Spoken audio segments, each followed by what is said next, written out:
Gracias de verdad a todas las personas que están conectadas. Gracias, Ceci, por hacer posible esto, a la APA, a la Fundación de España, a los doctores de México, los doctores de España que están aquí, que de verdad yo creo que esto es un sueño que muchos de nosotros estábamos pensando que queríamos hacer, y mira cómo Ceci logró unirnos a todos y aquí estamos, que es el primero de muchísimos más. De verdad que es un honor estar aquí, poder hablar un poquito de mi experiencia. Yo soy paciente con anemia de Fanconi. Mi nombre es Ana Alejandra Tabar Concha, soy de República Dominicana.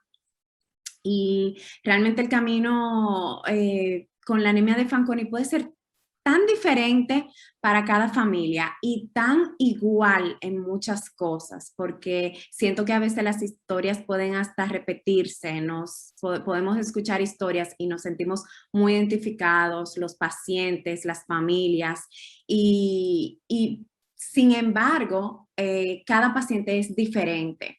La realidad de cada paciente, los que están en España, los que están en Europa, los que están en Latinoamérica, los que estamos en Estados Unidos, el que está en Estados Unidos, son realidades tan diferentes que vale la pena poder contar y ver la diferencia de cada una de ellas. Y hablando desde mi realidad y desde mi historia, les puedo contar que en un país como la República Dominicana, realmente un país tan pequeño, cuando en el 99 a mi hermano le hacen un hemograma de rutina y sale que sus niveles están muy bajos, la hemoglobina en 5, plaquetas bajas, todos los niveles bajos. En República Dominicana le dicen a mi mamá que mi hermano tiene una anemia plástica. Y ella, con todo esto en el 99, donde no había mucho acceso a internet, a computadora ni nada de eso, empieza a buscar y llama a Estados Unidos a una doctora y la doctora le dice, sí, yo te puedo recibir si tú vienes tal día. Efectivamente, mis padres van, mi mamá específicamente va, y se da cuenta la doctora porque revisa a mi hermano, dice, bueno, yo creo que pudiera ser anemia de Fanconi. Es una enfermedad genética, tenemos que hacerle la prueba a todos tus hijos. Nosotros en ese momento éramos 3 y nos dicen, dependiendo del diagnóstico, yo te puedo confirmar si es anemia de Fanconi. Efectivamente, se confirma el diagnóstico de una anemia de Fanconi y en ese momento le dicen a mi mamá que también yo tengo la enfermedad. Mi hermana no salió diagnosticada.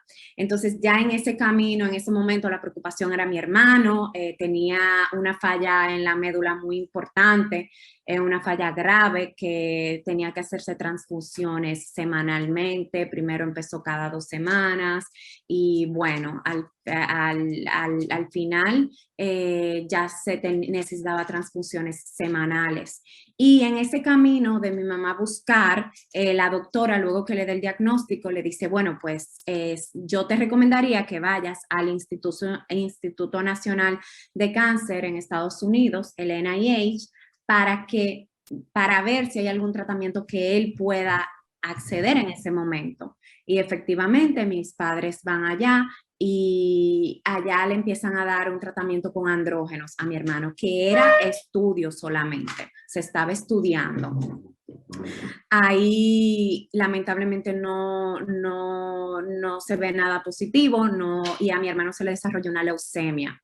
Que lamentablemente es lo que acaba con su vida en menos de 1 año de diagnóstico. Ya su médula ósea estaba en un estado muy grave, no funcionaba para nada, y así empieza el antes y el después, como digo yo, de este camino, porque una familia realmente se destruye completamente con una situación así. Sin embargo, aunque yo estaba diagnosticada, yo estaba bien, no presentaba ningún problema, nada raro que podían los médicos decirme, bueno, haz esto o este tratamiento o otra cualquier cosa. Y mis padres siguen adelante, se sigue adelante como se puede. Y yo simplemente sabía que tenía algo que se llamaba anemia de Fanconi, pero no sabía nada y la única historia que conocí en República Dominicana era la de mi hermano.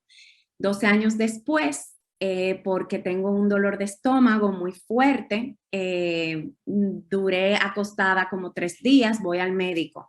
Entonces en el médico me hacen un hemograma y ahí vemos que tengo la hemoglobina en 5, las plaquetas y los glóbulos blancos en el suelo.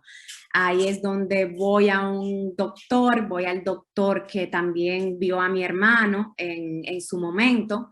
Y entonces ahí el doctor me dice que definitivamente había un desarrollo importante de la falla en mi médula y que entonces yo debía tener algún tipo de tratamiento. Me voy a Estados Unidos porque desde el privilegio tenía la posibilidad de hacerlo. Mi mamá ya estaba viviendo en Estados Unidos, yo estaba viviendo en República Dominicana, pero me fui a Estados Unidos y ahí veo a un doctor que me dice, bueno, mira, vamos a intentar ver tu médula ósea con un aspirado de médula para ver si puedes tomar este medicamento que se llama Danazol. Efectivamente, los niveles de mi médula ósea, no había ninguna mutación que pudiera presentar una leucemia ni otro tipo de cáncer más que la anemia plástica, y entonces ahí empiezo a tomar el Danazol. Yo voy a cumplir 9 años tomando Danazol ahora mismo. En República Dominicana duré con el tratamiento 3 años, luego no encontraba la medicina en el país, tuve que empezar a comprar el medicamento en Colombia y duré como 3 años comprando el medicamento en Colombia y luego tuve la posibilidad de irme a Estados Unidos. Estoy viviendo en Estados Unidos, actualmente estoy en República Dominicana y en Estados Unidos sí estoy llevando el tratamiento de Danazol, que sí lo puedo conseguir, que no tengo problema con esa parte, pero lamentablemente en República Dominicana no tenemos ninguna otra opción que no sea transfusiones de sangre para los pacientes con anemia de Fanconi. Esa es la parte donde puedo decir que inicia ese camino cuando voy a Estados Unidos, empiezo a conocer personas con la enfermedad. Yo lo único que conocía era a mi hermano, empiezo a ver jóvenes como yo haciendo su vida normal con tratamientos. Y ahí, por querer ayudar a la Fundación de Estados Unidos, que tanta información en ese momento me dio, decido crear una fundación en República Dominicana. La fundación se llama Un Corazón por Fanconi, inspirada en mi hermano, en poder llevar y diagnosticar lo que es la anemia de Fanconi en República Dominicana y también llevar información a nuestra comunidad.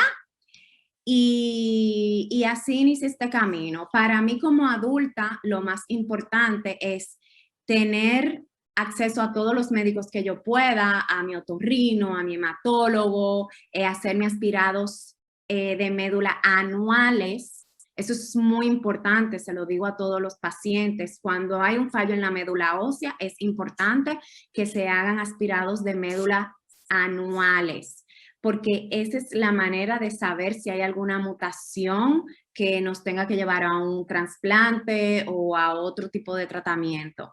En mi caso, bueno, con la fundación lo que estamos haciendo es llevando información a República Dominicana, a los médicos, tratando también mucho de diagnosticar pacientes en el país.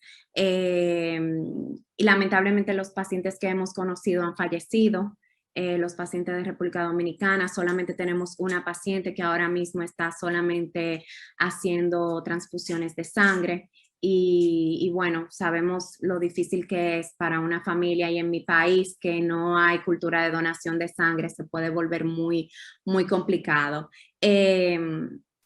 También tengo mis chequeos con mi ginecólogo, todos, esto es una enfermedad que te puede tocar en cualquier aspecto. Puede ser un tumor sólido, porque los pacientes con anemia de Fanconi tenemos ese riesgo de que como no podemos reparar nuestro ADN, cualquier cáncer puede vernos, no, lo podemos tener afectado. Nos puede dar cualquier tipo de cáncer, los comunes, cabeza y cuello. Siempre tengo un cuidado muy especial con mi boca, porque el cáncer de boca también es muy común. Entonces, a los padres que están aquí, a los médicos que están aquí, lo que tengo para decirles, o lo más importante, es la prevención, es poder diagnosticar a tiempo, es poder investigar un poquito más de qué se trata la enfermedad, poder ver cuáles son las características físicas. En mi caso, estoy dentro del porcentaje de pacientes que no tienen muchas características físicas. Tengo mi cuerpo con muchas manchas de café con leche, pero no puedo decir que me falta un dedo, que tengo un dedo de más, el radio, que es algo tan común en los pacientes. Entonces, por esa parte, puedo decir que en mi caso, la anemia de Fanconi se me ha reflejado en la falla de la médula ósea. Entonces, con esto lo único que quiero es decir que siempre tenemos que estar en prevención, revisando los pacientes, revisando su boca, revisando con el otorrino, ginecológico, todos esos doctores que la verdad nosotros necesitamos para poder tener un cáncer que se detecte a tiempo, que se pueda operar, o igual los aspirados de médula para poder saber cuándo tengo que actuar con un trasplante de médula ósea. Para nosotros eso es lo que nos va a brindar calidad de vida. Y por eso cada día estamos apoyando más y apoyándonos juntos con todas las fundaciones para que podamos darnos apoyo, porque emocionalmente también necesitamos tener un soporte. Y actualmente tenemos un grupo por WhatsApp, ya somos más de 43 familias, que todos los días estamos en contacto, viendo qué cosas le pasa a uno, qué cosas me funcionaron a mí, cómo podemos ayudarnos y seguirnos educando en este camino que juntos la verdad es que lo hace más fácil. Con esto yo termino. Cualquier pregunta también que tengan, yo estoy abierta. Siempre trato de contar mi historia, contarle las cosas por las que he pasado. Yo sé que soy un paciente que ahora mismo está muy estable, 36 años, muy estable, y que eso también puede pasar con sus hijos. A veces podemos ver ese diagnóstico y no necesariamente no tenemos un desarrollo de nada, estamos muy asustados, pero puede ser que tu hijo no vaya a necesitar un trasplante de médula nunca. Puede ser que tu hijo simplemente vaya a tener revisiones constantes para poder saber que no hay ninguna mutación, ningún cáncer, ningún tumor. Entonces, esto es importante también que sepamos que cada paciente es diferente y lo importante es que revisemos y revisemos.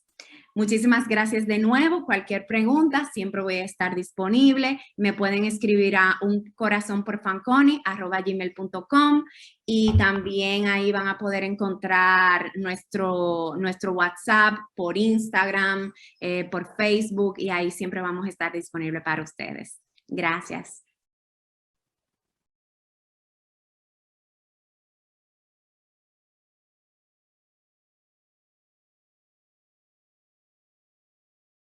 Pues antes que nada quiero agradecer muchísimo a las señoras Cecilia Córdoba y Ana Alejandra Tabar por esta iniciativa y por la invitación, y por supuesto a todo el grupo español que siempre ha estado apoyándonos de manera continua. Voy a presentar al grupo de México que vamos a participar aquí. Para iniciar, pues una servidora, igual que Alfredo, somos doctores en biología, somos citogenetistas. Eso quiere decir que estudiamos la célula y específicamente a nivel de cromosomas, que son una parte muy importante dentro de la enfermedad de anemia de Fanconi porque nos permite, entre otras cosas, el diagnóstico. Nosotros en el Instituto Nacional de Pediatría estamos iniciando, no sé, se me fue aquí la presentación, ¿ustedes la ven? Dale para atrás. Sí, regresa. No la ven. Gracias. Ahora sí. Muchas gracias. Entonces, como les mencionaba yo hace un momento, pues nosotros hemos estudiado esta anemia de Fanconi desde hace más o menos 30 años, un poquito más, en nuestro Instituto Nacional de Pediatría, y a la fecha hemos diagnosticado en todos estos años más o menos 200 pacientes, 40 que tenemos activos. Nosotros trabajamos más o menos 10 personas en la anemia de Fanconi y lo hacemos a nivel clínico, celular y molecular. Y debo de resaltar que aunque tenemos muchos años trabajando la anemia de Fanconi, el ingreso al grupo de Alfredo, Benilde y Moisés le ha dado verdaderamente un empuje muy importante a la anemia de Fanconi en México. Les decía yo que nosotros somos citogenetistas, Alfredo y yo, mientras que Benilde y Moisés son médicos especialistas en genética y todos somos egresados de la UNAM, de la Universidad Nacional Autónoma de México, y todos hemos trabajado los pacientes en el Instituto Nacional de Pediatría. Moisés ha estado además entrenándose en lo que es el fenotipo clínico y hematológico en el National Institute of Cancer de los NIH de Estados Unidos. Benilde y Alfredo han estado como pasantía y como un postdoc respectivamente en la Universidad de Harvard, con resultados verdaderamente buenos de estos estudios de posgrado. Y lo que vamos nosotros a presentar aquí, Alfredo pues va a presentar qué es la falla medular, porque él se ha inclinado hacia el estudio de la falla en la médula ósea, a lo que es la hematopoiesis, y nos va a hacer la presentación para que nosotros podamos relacionar esta enfermedad con el fallo básico y la falla en la médula ósea. Benilde y Alfredo se dedican a las características físicas de los pacientes. Y entonces ellos nos van a presentar una enfermedad hereditaria con datos clínicos visibles para que se pueda entender por qué la anemia de Fanconi podría diagnosticarse inclusive antes de la falla medular. Además, debo de decir que ellos han puesto en marcha el Registro Mexicano de Anemia de Fanconi.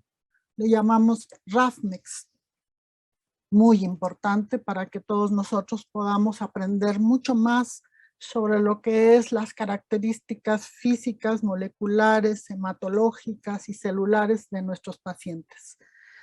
Esto es entonces nuestro resumen y nosotros estamos muy contentos y honrados de participar porque estamos convencidos de que en Latinoamérica tenemos muchas características en común de todo tipo, no nada más de la enfermedad, y estamos convencidos de que unidos podemos avanzar mucho en el diagnóstico, en el tratamiento, en la investigación y en el apoyo entre todas las familias con anemia de Fanconi, y es por eso que pues estamos muy contentos de que se haga toda esta iniciativa para Latinoamérica. Muchas gracias y entonces los dejo con el doctor Alfredo Rodríguez.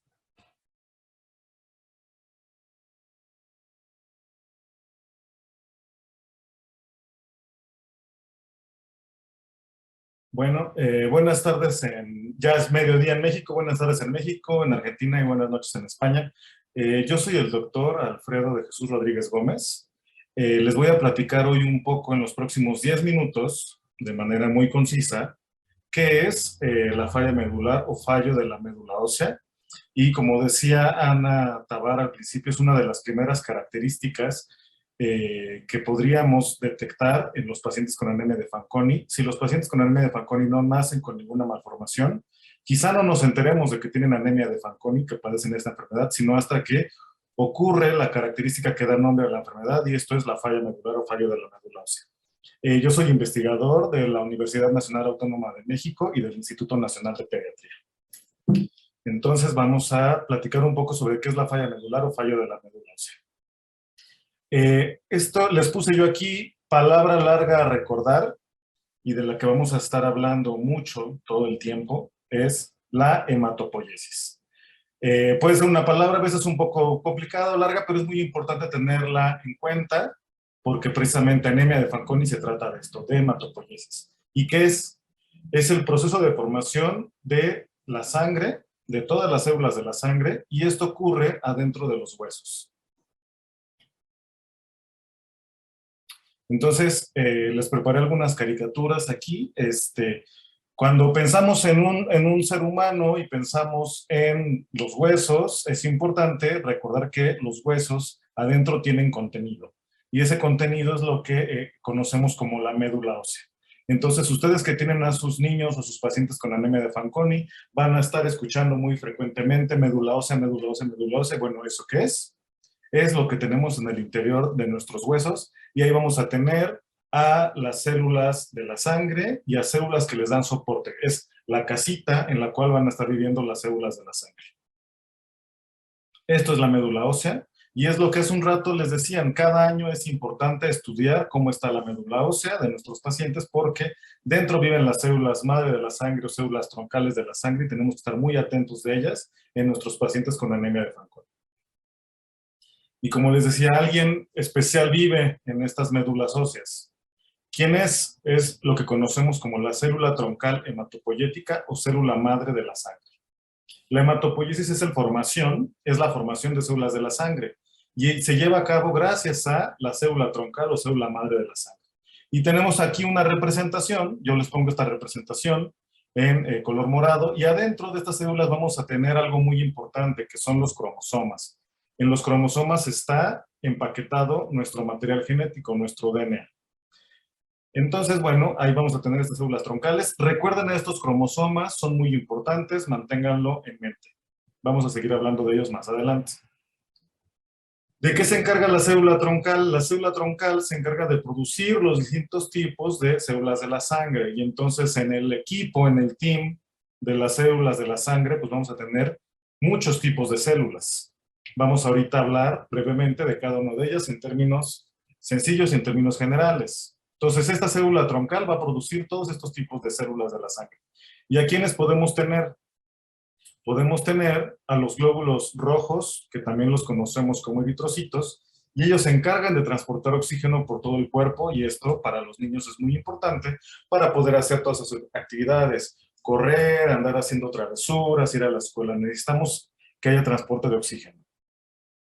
Podemos también tener en la sangre a los glóbulos blancos, que también los conocemos como leucocitos. Y estos jóvenes se encargan de combatir las infecciones. Cuando tenemos una infección en nuestro cuerpo, los glóbulos blancos se van a encargar de ayudarnos a eliminar a las infecciones, ya sean por bacterias o por virus, o por algunos parásitos. También vamos a tener en la sangre plaquetas, y las plaquetas son muy importantes porque cuando un niño que está corriendo y se cae y se raspa la rodilla, se le tiene que hacer una costra. Y eso es gracias a que se llevó a cabo una coagulación apropiada. Entonces las plaquetas ayudan a que las heridas cierren. Entonces todas las costritas y toda la coagulación se lleva a cabo gracias a las plaquetas. Y esto ayuda a que si el niño se cae y se pega en la nariz y sangra, pues también nos va a ayudar a que coagule y que entonces no salga mucha sangre de la nariz. Y bueno, les dije que la célula troncal o célula madre de la sangre es la encargada de producir células rojas, células blancas y plaquetas. ¿Y cómo lo hace? Pues dividiéndose y dividiéndose y dividiéndose, y se divide y se divide y se divide muchas veces a lo largo de nuestra vida. Y esas células troncales viven dentro de la médula ósea, dentro de los huesos de los que les platiqué, y se dedica a estarse dividiendo para producir células de la sangre. Y va a vivir dentro de los huesos, y esas células de la sangre, una vez que se producen, van a viajar a la sangre y van a llegar a todos nuestros órganos para estar llevando a cabo sus funciones. Entonces se divide y se divide y se divide, y eso nos ayuda a que se produzcan muchos glóbulos blancos, muchos glóbulos rojos y muchas plaquetas. Entonces, les decía, esas células se producen en el interior de los huesos y de ahí viajan a la sangre para cumplir sus funciones. Entonces, si abriéramos un hueso, como les pongo aquí un hueso largo, por ejemplo, y viéramos lo que hay adentro, adentro está la médula ósea y está repleta de muchas células que van a ir a llevar a cabo sus funciones, eventualmente van a viajar por el torrente sanguíneo y van a llegar a donde tiene que cumplir su función. Como yo les decía hace rato, recuerden que dentro del núcleo de la célula troncal están los cromosomas, pero, bueno, no solo dentro de la célula troncal, sino dentro de todas las células que están llevando a cabo su función. Entonces aquí les pongo una representación de una célula troncal de un paciente con anemia de Fanconi, en la que, como pueden ver aquí les ponemos un dibujito en el que los cromosomas tienen rupturas, o en inglés les llaman breakages. Entonces, estos cromosomas en los pacientes con anemia de Fanconi están comúnmente más rotos, son más sensibles a las rupturas y a los pacientes con anemia de Fanconi les cuesta más trabajo poder llevar a cabo su reparación. Es una diferencia importante y es lo que nos da el diagnóstico. Y seguramente a ustedes, algunos que pacientes con anemia de Fanconi o a sus hijos con anemia de Fanconi, les han hecho la prueba de fragilidad cromosómica o de rupturas cromosómicas. Lo que han hecho es medir las rupturas de los cromosomas. Aquí lo tenemos. Entonces, ¿qué sabemos? ¿Cuáles son las consecuencias de que estos cromosomas se estén rompiendo? Pues se sabe que cuando los cromosomas se rompen, esto activa una proteína que se llama P53 y eso puede activar la muerte celular.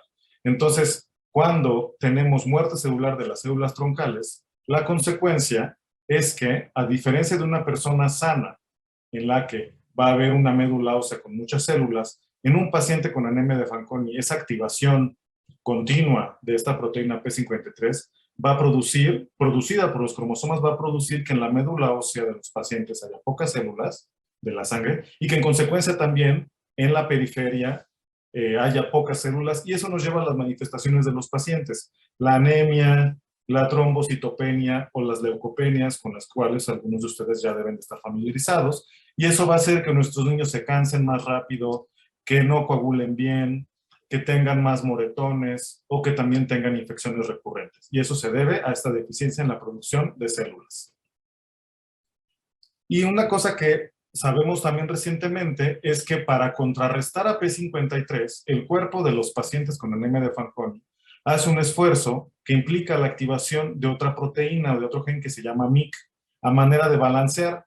Y MYC lo que hace es evitar que las células de los pacientes se mueran. Pero también esta sobreactivación de MYC podría tener, no lo hemos demostrado totalmente, pero podría ser que los pacientes tengan predisposición a cáncer o a leucemia. Siempre el desbalance de algún tipo de proceso puede llegar a ser no tan positivo. Entonces, si tenemos exceso de producción de células, también podríamos llevar a la aparición de leucemias o de cáncer, que es un riesgo que también nuestros pacientes con anemia de Fanconi tienen. Entonces, ya para terminar, como nuestros pacientes tienen riesgo tanto de falla medular y eventualmente de desarrollar una leucemia, es importante, como se decía al principio, hacer un seguimiento semestral o anual de la médula ósea para checar, para verificar, para monitorear, para estar al pendiente que no haya progresión hacia leucemia. Entonces, con esto yo termino. Es breve. Muchas gracias por su atención. Y ahora vamos a pasar, ya les conté yo qué es la falla medular. Ahora vamos a pasar con los doctores Fiesco, Roa y García de Teresa para que ellos les platiquen qué es la anemia de Fanconi, que es una enfermedad hereditaria con datos clínicos visibles.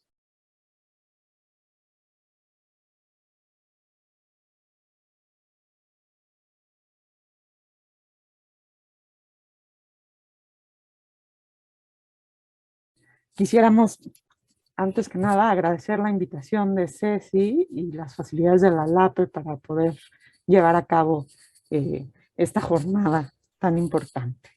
Así que, pues sin más, empezamos y Moisés y yo vamos a tratar de dejarles como muy claros algunos datos clínicos que están presentes y que son fáciles de detectar y que pueden ayudarnos a hacer diagnósticos tempranos. ¿no? Que es algo fundamental para tratar de mejorar los pronósticos de estos pacientes. La anemia de Fanconi se estiman que hay entre 1 y 5 casos de anemia de Fanconi por millón de habitantes. Estos datos provienen de la literatura que está principalmente generada en países de Europa y en América del Norte, que no incluye a México, o sea, Canadá y Estados Unidos.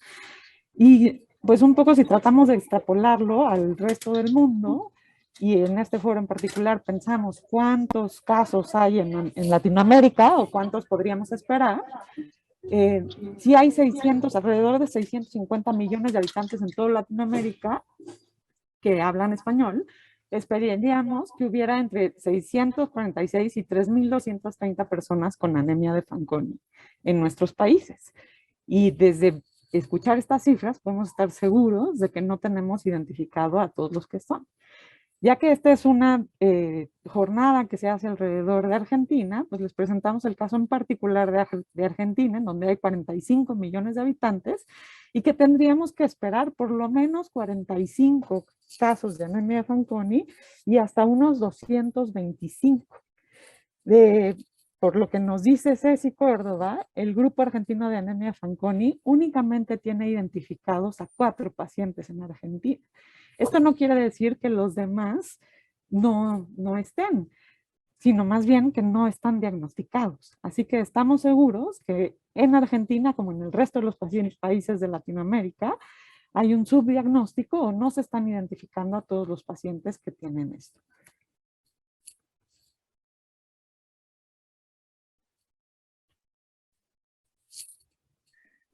Gracias. Entonces, hablando características de la anemia de Fanconi, hablamos que esta es una enfermedad genética. ¿Y qué significa que sea genética? Todos nosotros, como ya nos comentó el doctor Alfredo, tenemos información genética dentro de nuestras células en forma de una molécula que se llama ADN. Los cambios en esta información genética son las causas de la enfermedad, y en anemia de Fanconi no es la excepción de las enfermedades genéticas. Tenemos hasta el momento 22 genes asociados a las características físicas de anemia de Fanconi, entonces son cambios en nuestra información genética lo que nos produce la aparición de la enfermedad. Eso es por un lado. Por el otro, sabemos que es una enfermedad hereditaria porque hay transmisión en las familias. Dependiendo de alguno de estos genes que les comentaba que yo puede estar afectado, el riesgo puede variar de que aparezcan más casos en la familia, por ejemplo, como nos contaba Ana acerca de ella y de su hermano. Entonces puede ser que en una misma familia, como se ve en este árbol genealógico donde tenemos a los cuadros representando a los hombres y los círculos representando a las mujeres, en la primera línea tenemos a mamá y a papá, y en la segunda línea tenemos a 5 hermanos, de los cuales 2 de ellos tienen anemia de Fanconi, un niño y una niña. Hay ciertos datos importantes que recordar al momento de evaluar a los pacientes con anemia de Fanconi, como la consanguinidad y la endogamia, que pudieran ser importantes al momento de pensar en el riesgo de repetición de esta enfermedad. Y bueno, la anemia de Fanconi, como ya han ido escuchando, tiene 3 grupos principales de manifestación. Y a nosotros nos gusta representarlos en esta línea del tiempo que representa la vida de una persona que tiene anemia de Fanconi. El primer set o grupo de manifestaciones son las alteraciones del desarrollo físico. Dentro de las alteraciones del desarrollo físico, y verán que les llamo así, están las malformaciones. Pero no solo hay malformaciones, también hay otros datos como talla baja o como datos de la piel que no se consideran malformaciones per se, pero que sí son parte del cuadro clínico o de las manifestaciones de un paciente con anemia de Fanconi. Y de acuerdo con la revisión de la literatura, esto está presente en 80% de los pacientes. Ahora, la falla medular le da el nombre a esta patología, ¿no? Por algo se llama anemia de Fanconi.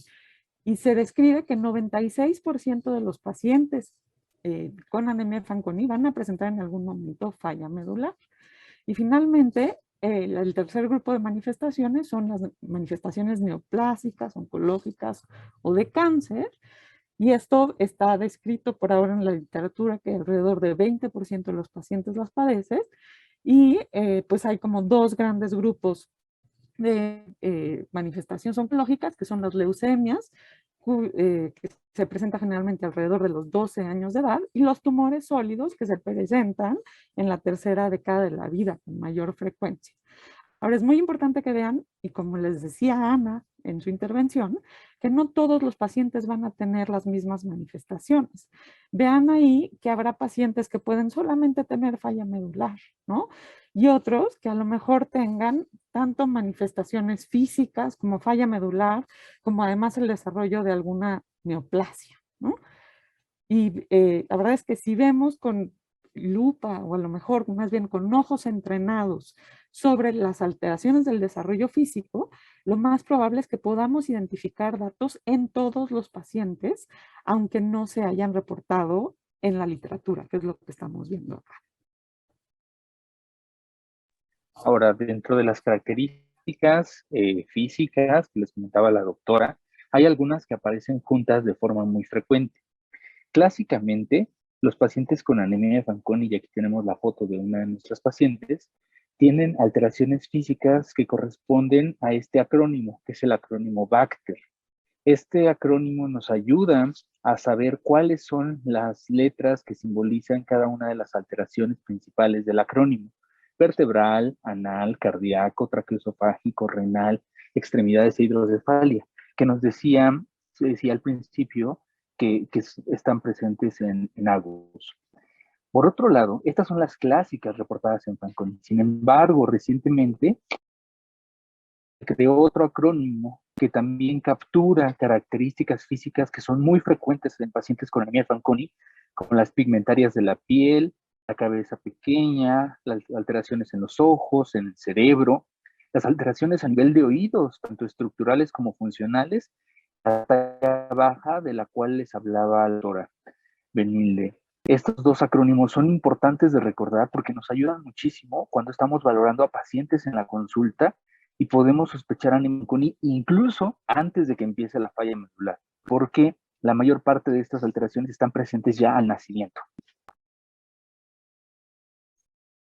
Y como decía Ana también cuando se describía a sí mismo, ¿no? Decía, yo casi no tengo manifestaciones, tengo si acaso manchas café con leche. Tenemos pacientes que como Ana prácticamente no tienen estas manifestaciones físicas de las que les estamos hablando, y tenemos en el otro extremo pacientes que a lo mejor como Agus presentan muchas de estas características y otras que no están incluidas en estos acrónimos que comentaba Moisés.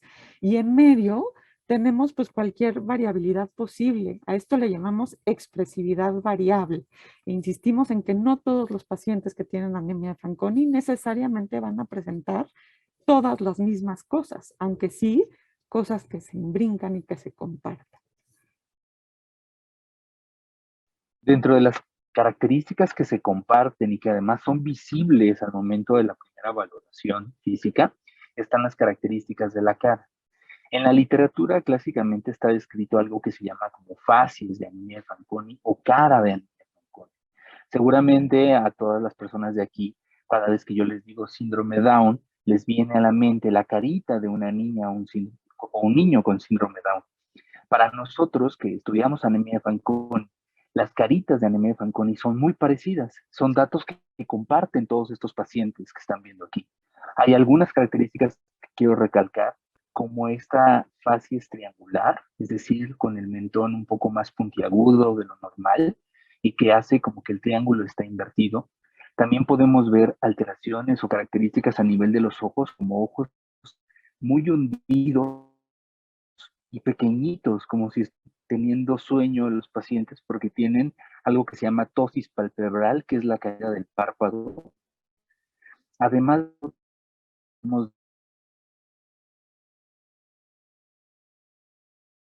los pacientes, tenemos pacientes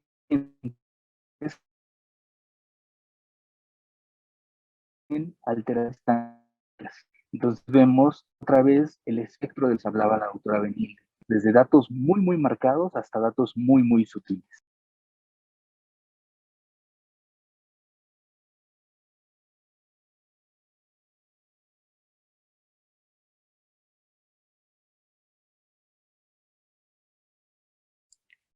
No se oye.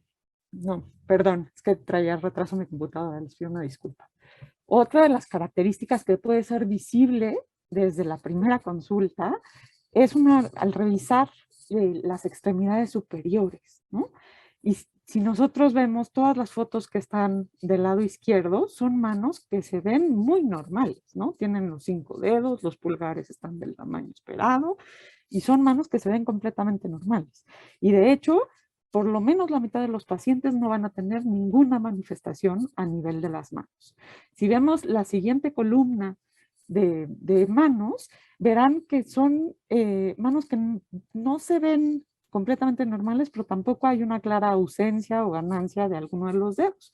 Pero quiero que se fijen en la región que nosotros llamamos, perdón, la región tenar, que es justo la región que está debajo del pulgar, cómo pueden verse más aplanadas o chapas, ¿no? Y a eso le llamamos una hipoplasia tenar. Y a veces es muy discreto y no necesariamente simétrico. Podemos tenerlo nada más en una de las manos y no en la otra, ¿no? Como vemos sobre todo en esa foto que se está marcando o la segunda. Y estos son datos que hay que buscar intencionadamente y sabiendo qué es lo que podemos encontrar para poderlo detectar. Así que una revisión de manos en búsqueda de este tipo de manifestaciones es fundamental cuando se está evaluando a un paciente así. La siguiente columna pueden ver claramente cómo hay lo que llamamos oligodactilia. Eso es que hay menos dedos, ¿no? Y que el dedo que es faltante es el dedo pulgar. Y ahí vemos cómo falta el pulgar por completo y además la región tenar también está hipoplásica, ¿no? O más chata. Y quiero también hacer mención de la primera fotografía en donde vean cómo hay ahí ya una mano que está modificada quirúrgicamente, ¿no? Eso ya hubo un cambio porque hicieron una cirugía para digitalizar uno de los dedos y que el paciente pudiera tener pinza. Y tenemos también el otro extremo, no solo ausencia de dedos, sino ganancia también de estructuras, ¿no? Y puede ser tan sutil como, por ejemplo, este pulgar que únicamente se ve más ancho, pero que tiene una duplicación de la última falange, ¿no? O puede ser claramente visible como esa duplicación del pulgar. Ahora bien, también las alteraciones a nivel de la piel son muy frecuentes y decimos y llamamos su atención a la piel porque es algo que es muy fácil de observar en la primera consulta.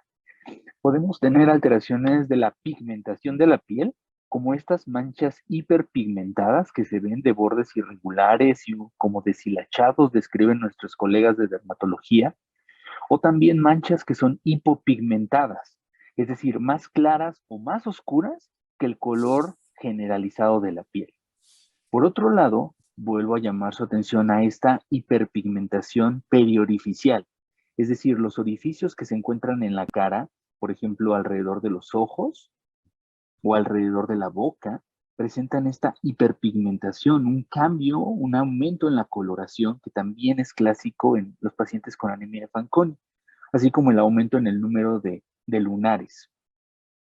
Y también hemos descrito estas alteraciones a nivel de pliegues, flexores, que son crecimientos tipo papular, le llamamos en dermatología, pero que son crecimientos como bolitas pequeñitas, que no son necesariamente lesiones pigmentarias, sino son neoformaciones, son lesiones que aparecen y que no se encontraban y que pueden estar presentes en un porcentaje importante de los pacientes. Pero resumiendo la diapositiva y la información que queremos transmitirle, es decirles que al menos en los pacientes que hemos revisado del registro de anemia de Fanconi de México, el 100%, todos y cada una de las personas tienen alteraciones pigmentarias de la piel. Y entonces estas se pueden detectar desde muy temprana edad y sin necesidad de un estudio especializado.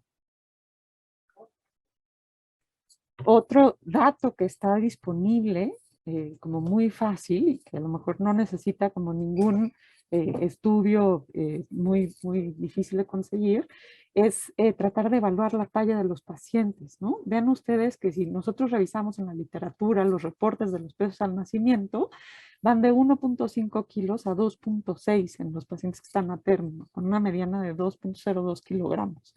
Entonces, muchos pacientes pueden tener un peso bajo, ¿no? Que esto nos habla desde el retraso de crecimiento intrauterino, ¿no? No va a estar presente en todos los pacientes, pero hay una buena proporción que sí lo tiene y es un dato que podemos preguntar, ¿no?, en el interrogatorio. Y también en el momento en el que estamos evaluando a los pacientes es fundamental hacer una somatometría completa que incluya la medición de los pacientes y la comparación con las gráficas de peso y talla y perímetro cefálico de los pacientes que tienen la misma edad por edad, ¿no? Y aquí solamente quiero contrastar como una niña que no tiene pues ninguna manifestación, pues va a estar creciendo de manera normal, a lo mejor en percentil 25, mientras que los 3 pacientes que tienen ustedes del lado derecho y que son pacientes de distintas edades, vean cómo todos tienen, pues están creciendo en percentil 1 o en percentil 2 y tienen hasta, menos 2 desviaciones estándar o puntuación Z con respecto a la talla poblacional. Esto lo podemos ver en cerca del 50% de los pacientes y es otro dato que otra vez está a la altura de la mano en una consulta habitual, ¿no? Y entonces, un poco resumiendo, queremos como insistir, ¿no?, que justamente el interrogatorio y la exploración de estos pacientes desde la primera visita pueden darnos claves para el diagnóstico de manera inmediata, ¿no? Y resumiendo, es otra vez la historia familiar, que puede hablarnos a lo mejor de algún patrón de herencia que se ve ahí, la facies, que el doctor Moisés les planteó muy bien qué cosas revisar, en particular la forma de los ojitos, la cara triangular, la pigmentación periorificial, los datos que podemos encontrar a nivel de el área radial, y otra vez insistir en que no tiene que ser una pérdida del dedo completa o una duplicación, puede haber datos que son muchos más discretos, los datos en piel que están en 100% de los pacientes, y finalmente los datos somatométricos o de la talla de los pacientes, ¿no?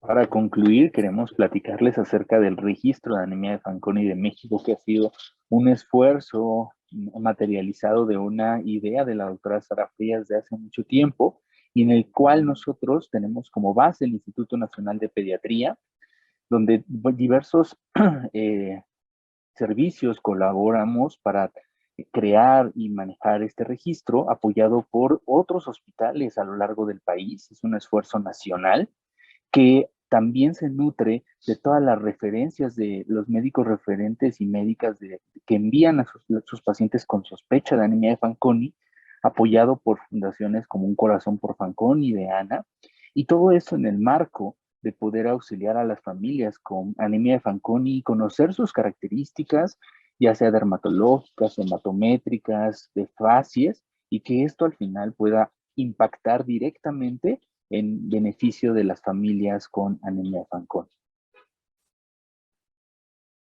Y sin más, les agradecemos su atención y recalcamos por enésima vez que mucho del trabajo que nosotros hacemos no lo hacemos solos, ¿no? Siempre lo hacemos apoyados por colegas dentro de nuestro mismo país, pero también encontrando muchas referencias a quien acercarnos en otros países que siempre han sido muy generosos con su conocimiento. Así que lo mismo para nosotros, siéntanse libres de contactarnos para cualquier cosa.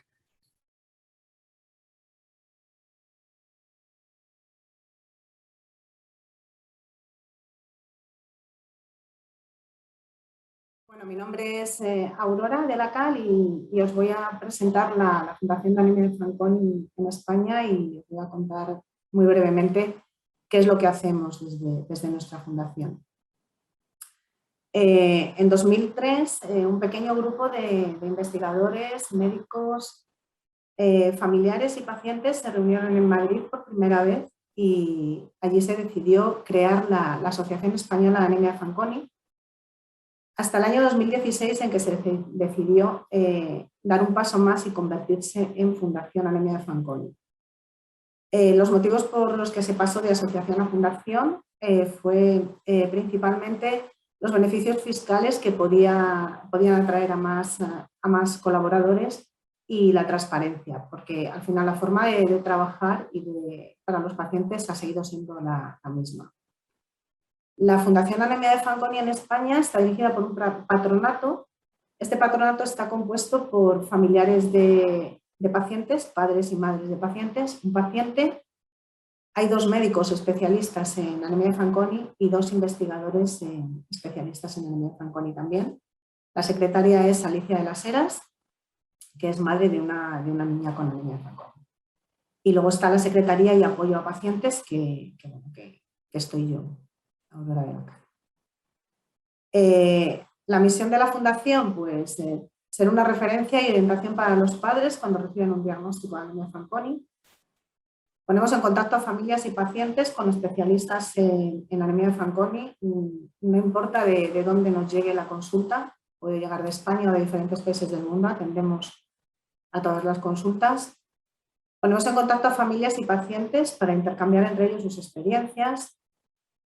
Ofrecemos apoyo y educación a los pacientes y sus familias. Desde hace 17 años estamos organizando congresos y reuniones a los que asisten médicos, investigadores, familiares, pacientes y se presentan avances de tratamientos, avances en investigación y las familias tienen pues un lugar donde poder preguntar y tener información directa.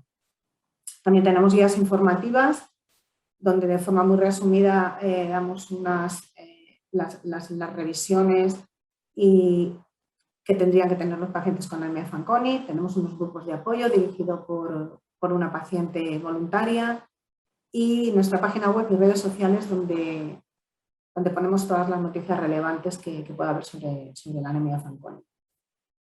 Promovemos también el desarrollo de proyectos de investigación científica. En el año 2018 la Fundación lanzó su primer proyecto de investigación para estudios preclínicos en carcinomas de cabeza y cuello en pacientes con anemia de Fanconi.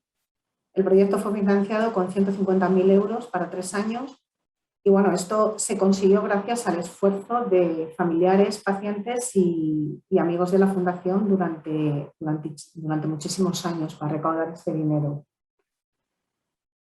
Promover nuevas terapias como la terapia génica o la edición génica. Formamos parte del proyecto europeo FANEDIT para edición génica. Participamos en el registro español de pacientes con anemia de Fanconi para actualizar este registro.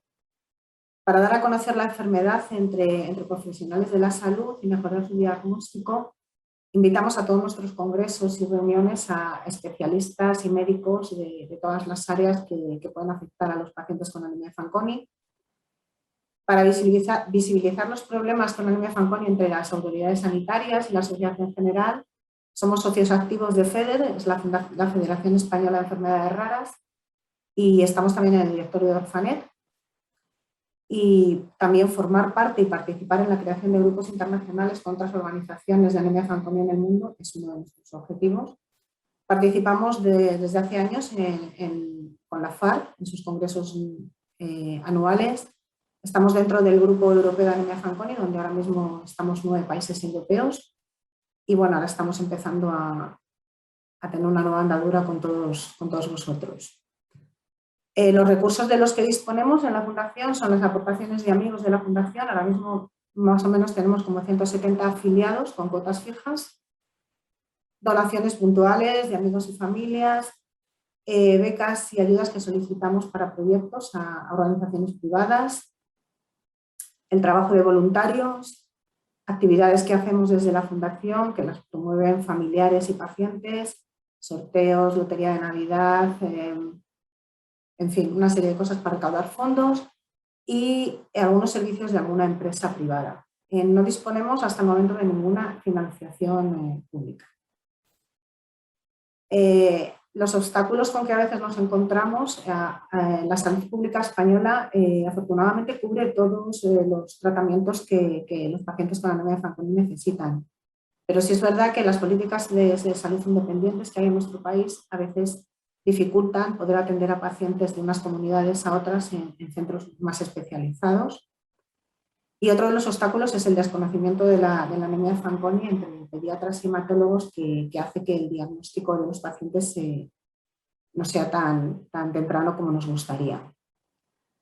Bueno, esta es una diapositiva con algunas de las fotos de nuestros investigadores y médicos, actividades que se hacen para recaudar fondos, otras para dar visibilidad a la Fundación, etc. Y desde aquí pues quiero dar las gracias a Cecilia y a Ana y a LAPA por organizar esta reunión, al Grupo Mexicano por estar siempre también apoyando. Y bueno, desde aquí ofrecemos nuestra ayuda a todos los grupos que estéis intentando organizar una asociación o organizaros como grupo. Tenéis el contacto de la Secretaría, es ese correo que tenéis ahí abajo, y para cualquier consulta o duda de cualquier tipo, pues estamos a vuestra disposición. Muchísimas gracias a todos y gracias por vuestra atención.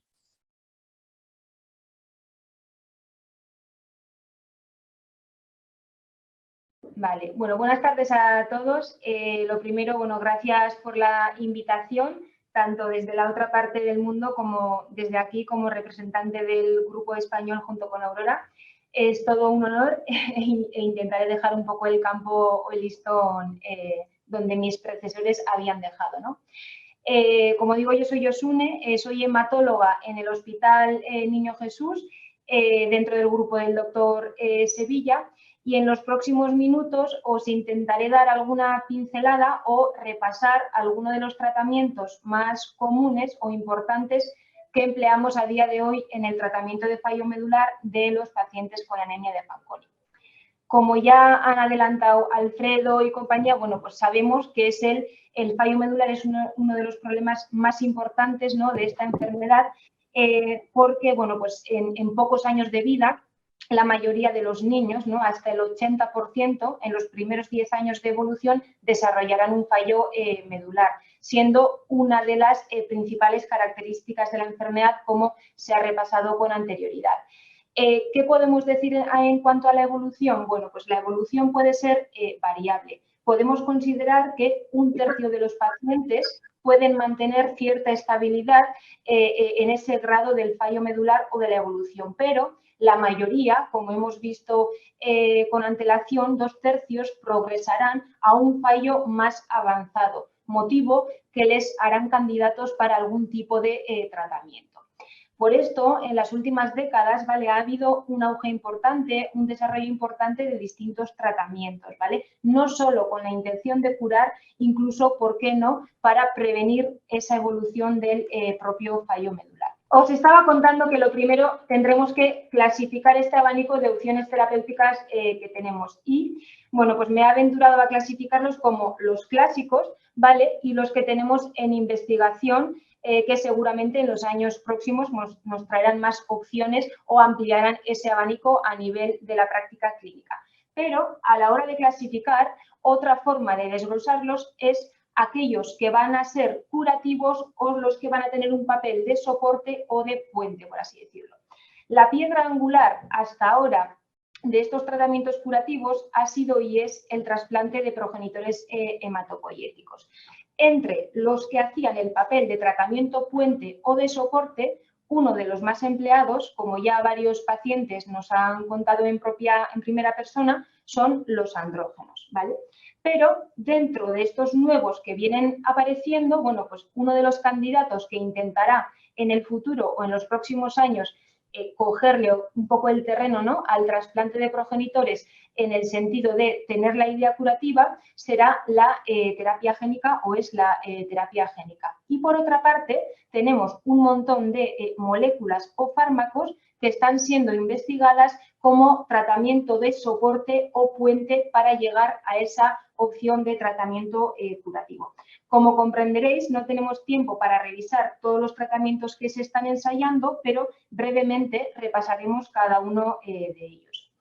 Como hemos dicho, siendo la piedra angular del tratamiento curativo el trasplante de progenitores hematopoyéticos, no nos queda otra que empezar esta secuencia histórica por aquí, ¿vale? Gracias a tantos años de evolución y trabajo, bueno, pues en las últimas 2 décadas los resultados de trasplante nada tienen que ver, como veis en la gráfica que veis aquí, ¿vale?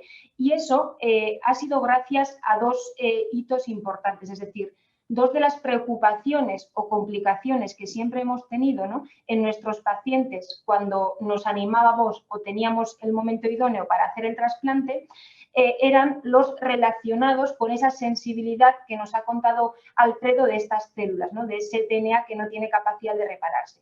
Eso les hacían candidatos a tener muchas complicaciones debido a algunos de los tratamientos quimioterápicos o radioterápicos que se utilizan en el trasplante. Ligado a eso, también desarrollaban mucha enfermedad de injerto contra huésped, lo que se conoce comúnmente como el rechazo. Y esas dos complicaciones, pues hace 20 años, hacían que el trasplante no fuera un tratamiento fácil ni tan estándar en estos pacientes. Con la evolución de todos estos años, de alguna forma se ha conseguido superar esas dos limitaciones importantes gracias a adaptación de estos tratamientos quimioterápicos, ¿vale?, y de utilizar técnicas que hagan que durante el trasplante aparezca menos rechazo. Y gracias a eso, como veis, bueno, pues los resultados a día de hoy nada tienen que ver con lo que ocurría hace 20 años. En ese sentido, el mejor escenario o la mejor opción para todos ellos va a ser disponer de un hermano o un donante familiar idéntico, ¿vale? Ese será el mejor donante que podremos emplear para llevar a cabo este tipo de tratamientos. Así, con este tipo de donantes hay muchas series que ya demuestran una supervivencia global, ¿vale?, por encima del 90%.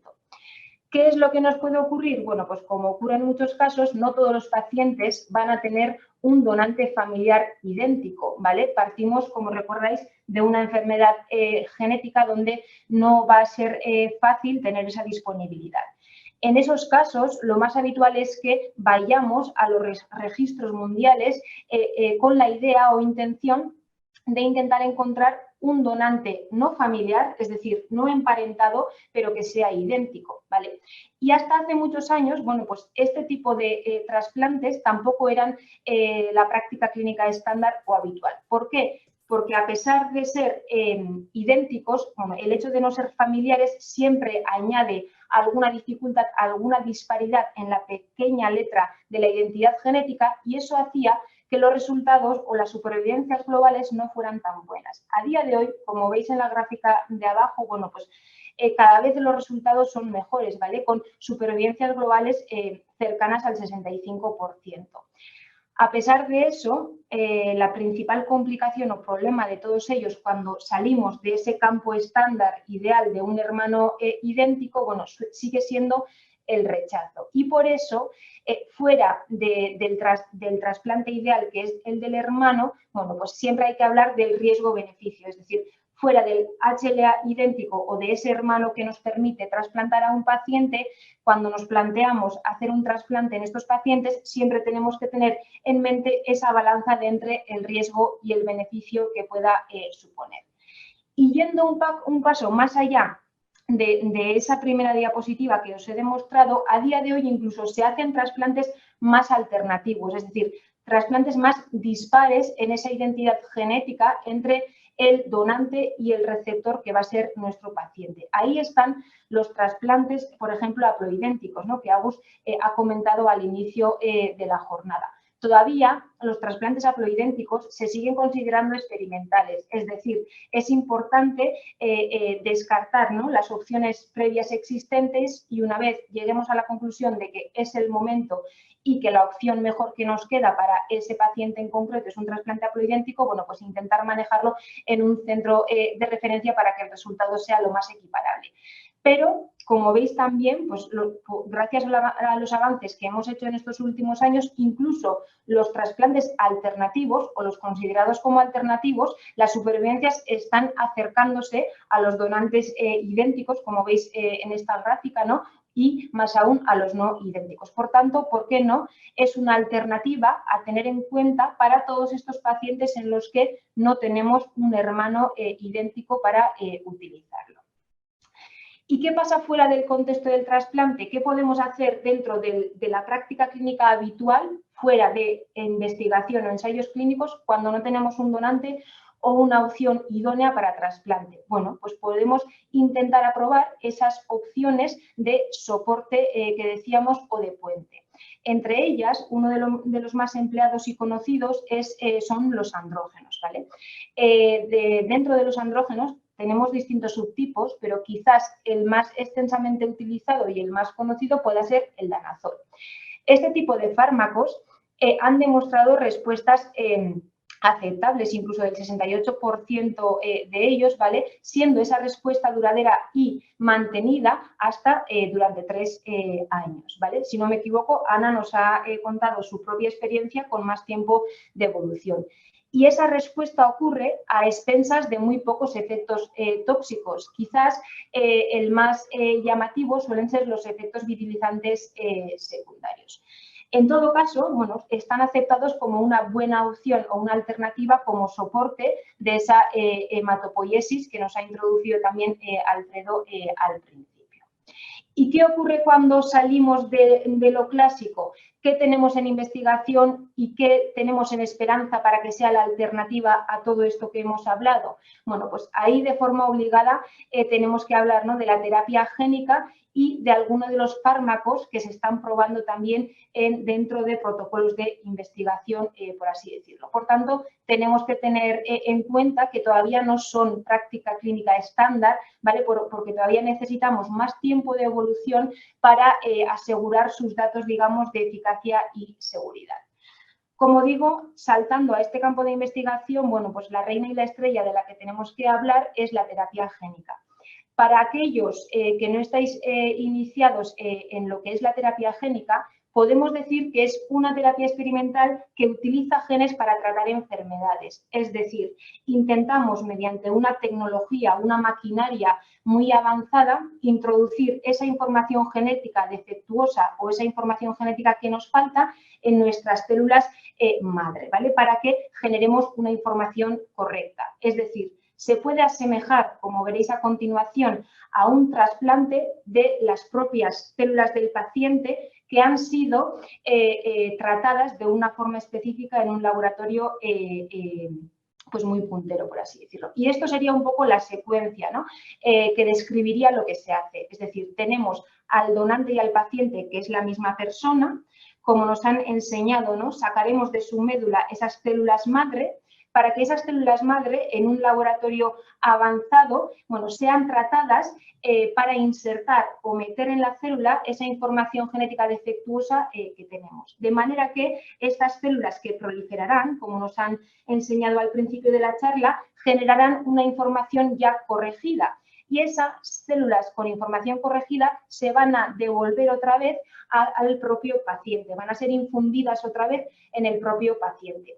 A diferencia del trasplante que hemos hablado, en este caso no nos van a hacer falta esos tratamientos de acondicionamiento quimioterápicos que se suelen utilizar en el trasplante de tejido hematopoyético. Esta vez se infundirán sin ningún tratamiento previo. Y esto que parece tan simple realmente no es una evolución sencilla, es decir, detrás de esto hay una evolución histórica de muchos años, de más de 20 años de evolución, ¿no?, de ensayos que hace ya más años todavía empezaron en modelos de ratón, por así decirlo, hasta que dieron el salto a los pacientes, ¿no? Yo, bueno, gracias a la colaboración que tenemos en el grupo español con distintos grupos como es el CIEMAT, bueno, pues he tenido la oportunidad de participar en algunos de estos ensayos para tratar ya pacientes, ¿verdad? Y, bueno, pues como habéis visto en ese desarrollo histórico siempre se han planteado ciertas dificultades, como ocurría en el trasplante a la hora de que estos tratamientos fueran una realidad. Así os planteo 3 preguntas, ¿no?, que yo misma me hacía cuando al principio de estos ensayos, bueno, pues planteábamos hacer esto en pacientes. Una de ellas era, por ejemplo, ¿será posible recoger esas células madre en unos niños que de partida tienen una médula pobre, que les están fallando la médula? Bueno, eso era una de las preguntas que ningún ensayo de forma consistente había podido responder.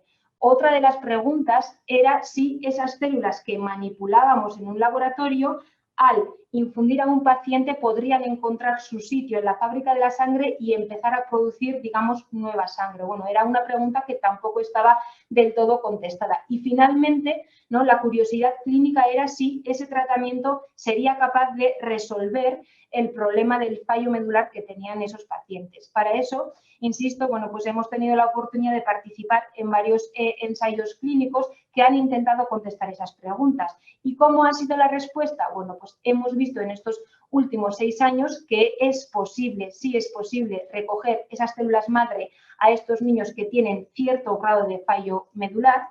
Hemos visto que es posible que esas células manipuladas fuera del niño, fuera del paciente en un laboratorio, cuando se reinsertan en el cuerpo de estos pacientes, son capaces de funcionar, ¿vale? Son capaces de anidar en esa fábrica de la sangre, y hemos visto que esas células modificadas son capaces de estabilizar, ¿vale?, la evolución hacia la severidad de ese fallo medular. Es decir, de alguna forma consigue estabilizar las citopenias, la anemia, la trombopenia, la neutropenia que podían presentar al inicio, al comienzo, estos pacientes.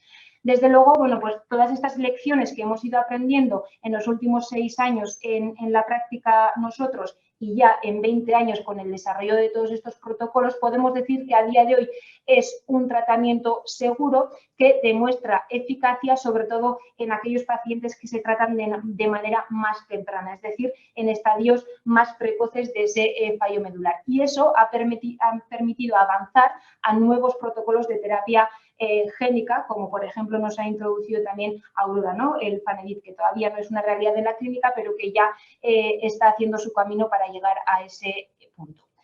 Y fuera del ensayo clínico de terapia génica o del tratamiento de terapia génica, ¿tenemos alguna otra molécula que intentará un poco o que intentará lidiar su posición con el andrógeno? Bueno, pues sí, hay varias moléculas que se están ensayando dentro de protocolos de investigación de las... ¿sí? Muy agradable. De las cuales intentaré destacar 2 de ellas, ¿vale? Por una parte, el Trombopac, que ya varios pacientes incluso habéis introducido y contado vuestra propia experiencia con este medicamento. Es un medicamento que inicialmente se pensaba que solo servía para subir plaquetas. Ya distintas teorías, ¿no?, sobre papel, incluso experiencias clínicas de nuestros propios pacientes o de los que estáis contando, ¿vale?, nos han permitido pensar que ciertamente puede tener o puede jugar un papel en mejorar las citopenias de estos pacientes. Y así, actualmente hay 2 ensayos clínicos en marcha que de una forma más reglada intentan demostrar la seguridad y la eficacia de este medicamento en estos pacientes. En estos protocolos se tratan, ¿vale?, durante 6 meses y si alcanzan respuesta durante 1 año con este medicamento, que es un medicamento que se recibe por vía oral, y a día de hoy, con la escasa información que tenemos, bueno, pues parece que algunos de ellos alcanzan también una estabilidad de esas citopenias. Otros, en cambio, pues no han sido capaces. Desde luego, todavía es muy temprano, ¿no?, para emitir ninguna conclusión fija con este medicamento, pero seguramente en los próximos años podremos ir respondiendo a estas preguntas que nos deja abiertas para ver qué aplicabilidad y qué sitio puede tener este medicamento en nuestros pacientes con anemia de Fanconi.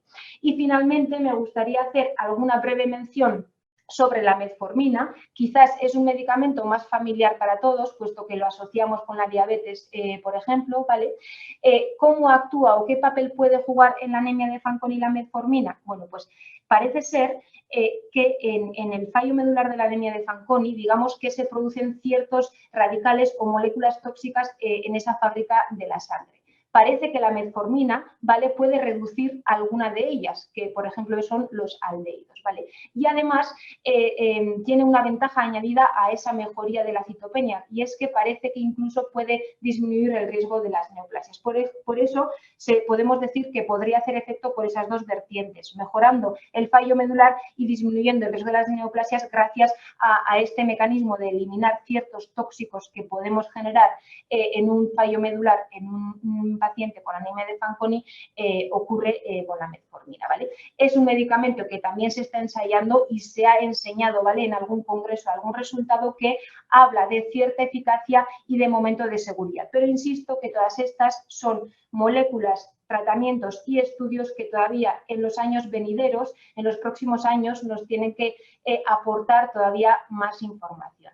Por tanto, para brevemente concluir y ganar un poco el tiempo que he perdido por los problemas técnicos, podemos decir como conclusión que cuando nosotros nos planteamos tratar, ¿no?, un paciente Fanconi por un fallo medular, las preguntas principales, a mi modo de ver, son 2, ¿no? La primera suele ser cuál es el momento idóneo para hacer ese tratamiento, cuál es la citopenia o el grado de fallo medular donde nosotros nos tenemos que animar a hacer un tratamiento, ¿vale? Y una vez tengamos decidido cuál es el momento más idóneo, tenemos que ver qué abanico, qué disponibilidad de tratamientos tenemos. Como hemos dicho, la opción ideal en este momento y la única curativa será conseguir una opción de un trasplante de progenitores hematopoyéticos, haciéndolo con el mejor donante y con el mejor escenario que pueda ser. Si eso no ocurre, bueno, pues gracias al trabajo, ¿no?, de muchas personas y a muchos años de investigación, a día de hoy tenemos opción de todavía innovar más e incluir a estos pacientes en distintos tratamientos novedosos que vienen por detrás. Por eso diría que la perspectiva en general es positiva, porque cada vez los médicos, los pacientes y las familias tendremos más opciones a tener en cuenta y más opciones a valorar para tratar la problemática del fallo medular en estos pacientes. No podría terminar la charla sin agradecer a todo el grupo español, especialmente a los compañeros del CIEMAT por todo el trabajo, ¿no?, conjunto que hacemos, por todo lo aprendido de ellos. También a la Fundación, evidentemente, por dar esta oportunidad y por toda la tarea y la labor que hacen y, cómo no, pues sin olvidarnos de nuestros pacientes y de las familias que tanto nos aportan cada día, ¿no?, en el ámbito profesional y también en lo personal.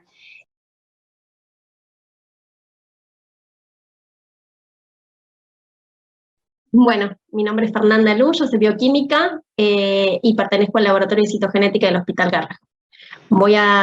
Antes que nada, quiero agradecer a la invitación de Cecilia y también quiero agradecer a la doctora Sara Frías por insistir para estar en esta jornada. Voy a compartir pantalla y vamos a hacer el intento.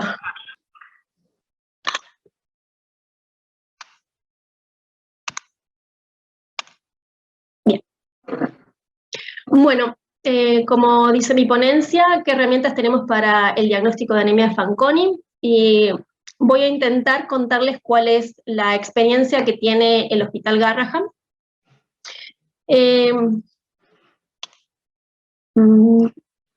¿Se ve la...? Ahí está.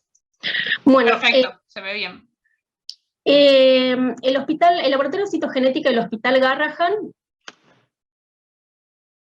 hace el diagnóstico de anemia de Fanconi a través del test de inestabilidad cromosómica desde el año 1989. Y hasta el año 2019 se hizo solamente con el test de diepoxibutano y se testearon aproximadamente 2.000 pacientes con sospecha de anemia de Fanconi y de los cuales 88 pacientes resultaron positivos.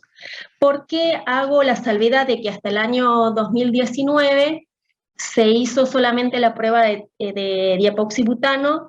Porque por problemas de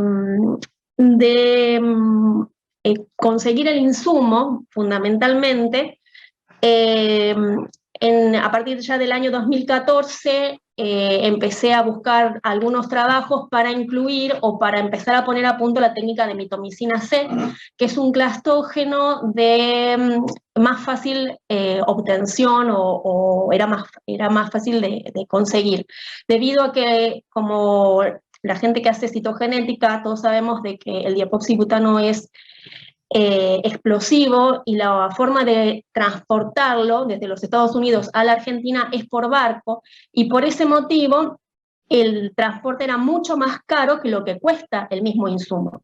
Y la empresa que lo comercializa había dejado de venderlo. Entonces empezábamos a tener problemas para conseguir el diepoxibutano. Entonces en el año 2019 lo que resultó de que había encontrado un trabajo,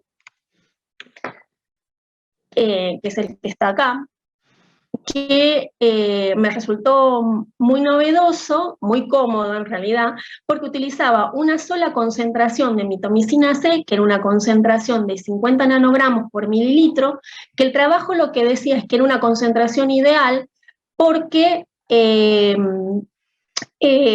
prometía de que no iba a generar bajo índice mitótico, perdón, y que también permitía diferenciar las cantidades de rupturas en las células de los pacientes con anemia de Fanconi y de los pacientes que no eran sospechosos.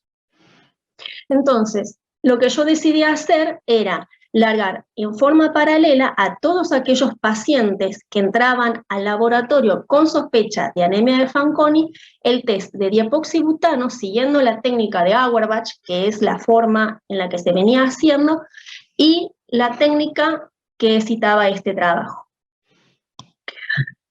Entonces, entre mayo del año 2019 y diciembre del 2021, es decir, hasta el año pasado, se ingresaron un total de 111 pacientes, entre los cuales había 19 pacientes que se consideraban controles negativos, es decir, pacientes que habían ingresado el mismo día de la toma de muestra de anemia de Fanconi, o de sospecha de anemia de Fanconi, que no tenían ningún rasgo clínico sospechoso, es decir, pacientes que, por ejemplo, tenían retraso mental, síndrome de Down, otras dismorfias, junto con todos los pacientes que ese día habían citado por la consulta o para hacerle el test de inestabilidad cromosómica.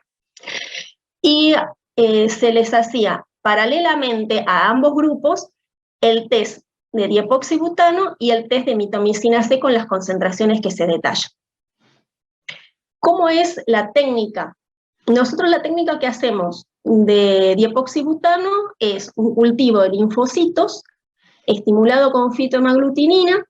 A las 24 horas de iniciado ese cultivo le agregamos la cantidad correspondiente del diepoxibutano para tener una concentración de 0,1 microgramos por mililitro, y a las 72 horas, contando desde el día 0 que iniciamos el cultivo, hacemos la cosecha.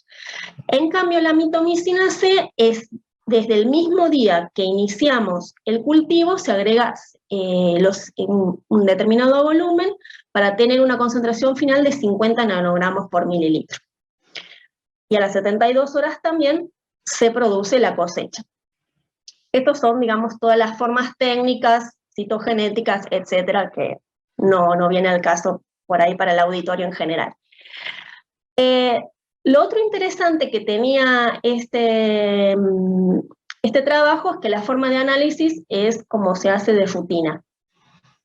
Bueno, para las personas que no están habituadas a ver qué es lo que nosotros vemos al microscopio, y para que vean qué son las famosas rupturas o cómo es que se ve la famosa inestabilidad cromosómica de los pacientes con y sin anemia de Fanconi, entonces les quiero mostrar las famosas metafases, ¿sí?, de un paciente normal, digamos, o una metafase que no tiene la inestabilidad cromosómica, o que no tiene rupturas, o que no tiene figuras. Bueno, más o menos como citogenetista les voy a comentar de que los cromosomas sí se pueden mirar al microscopio en un estadio especial de la división celular que se denomina metafase, ¿sí? Acá esta es una hermosa metafase en donde se observa la condensación cromosómica al máximo, y acá tenemos los cromosomas de un ser humano,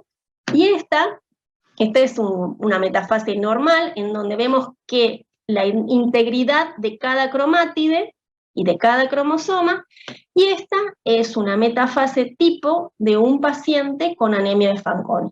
Si nosotros comparamos una y otra metafase, independientemente de la distorsión, digamos, del tamaño, no miremos la distorsión que hay en el tamaño entre una y otra metafase, vemos claramente, ¿sí?, de que acá encontramos lo que se denomina una figura. Esto no es que están dos cromosomas superpuestos, ¿sí? Acá hay lo que se denomina un cuadril radial, acá hay una ruptura, fíjense en que los cromosomas están rotos, ¿sí?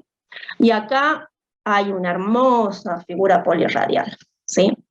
Esto es lo que se denomina la inestabilidad cromosómica, que es lo que buscamos cuando hacemos los tests de inestabilidad cromosómica. Y esto es lo que después nosotros contabilizamos en una grilla. Yo tengo una grilla que a una determinada voy contando, es la figura, las rupturas, etcétera, y después todo esto lo sintetizo en rupturas por célula. Bueno, yo lo que hacía era, para tanto el cultivo de mitomicina C como el de diepoxibutano, analizaba 50 células de cada uno de estos cultivos, para los dos, para cada paciente, y hice la comparación. Bueno, después entré en la historia clínica de todos los pacientes analizados y separé en diferentes grupos. Hay un grupo que serían los pacientes que tenían anemia aplástica, los pacientes que le había denominado controles, es decir, esos pacientes que tenían otras enfermedades que no tenían nada que ver con la sospecha clínica, anemia de Fanconi, los pacientes que eran anemia de Fanconi, porque tenían rasgos clínicos y además se confirmaba por el test de inestabilidad cromosómica, tanto diepoxibutano como mitomicina C, y un grupo que denominé no Fanconi, porque eran los que tenían sospecha de anemia de Fanconi, pero no eran anemias aplásicas, ¿sí? Entonces, lo que se ve con ambos test es que claramente el grupo denominado anemia de Fanconi, que eran solamente 7 pacientes en estos 2 años, o más o menos, desde 2019 al 2021, hay un grupo que se separa claramente, y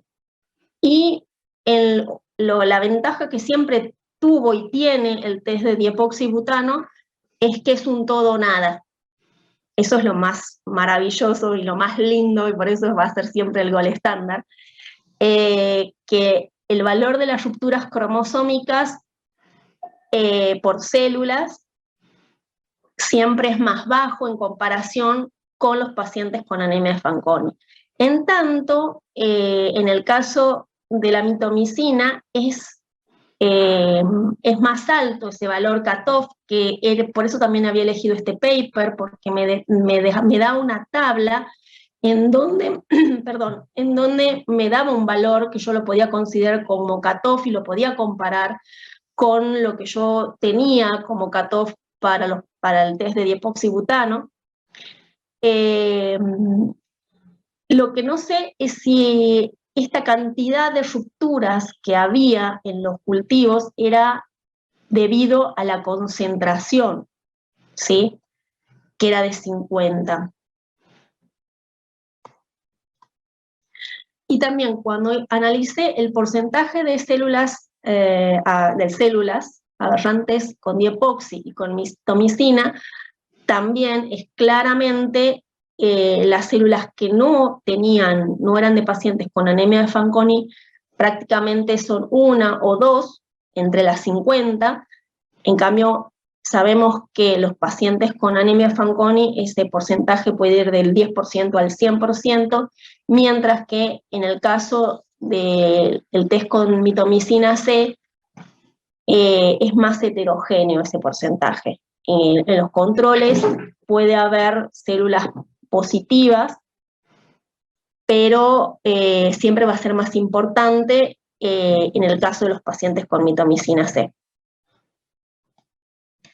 Bueno, este es el algoritmo que se utiliza en el Fanconi Anemia Clinical Care Guidelines, y es el que más o menos supongo que utilizan la mayor parte de los médicos, y lo que dice es que si un test de rupturas cromosómicas, ya sea con diepoxibutano y o mitomicina C, da negativo, y ese paciente no tiene ninguna otra sospecha de que pueda tener anemia de Fanconi, desde ahí no se hace nada.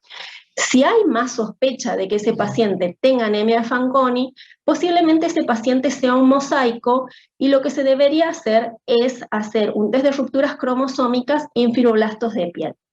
Nuestro laboratorio en la actualidad no dispone de ese test, y eso es algo que nos planteamos hacer a futuro, poner a punto el test de rupturas cromosómicas en fibroblastos de piel. En segundo lugar, si el test de rupturas cromosómicas es positivo, lo que tenemos que hacer es la detección de las mutaciones. Hay distintas técnicas. El hospital dispone de la tecnología de NGS. Hay un panel de fallas medulares en el cual están consignados 18 genes de anemia de Fanconi. Hay un servicio de biología molecular y está disponible la detección de las mutaciones de anemia Fanconi, así que todos los pacientes que resultan positivos por el test de rupturas cromosómicas, posteriormente se hacen el panel de NGS.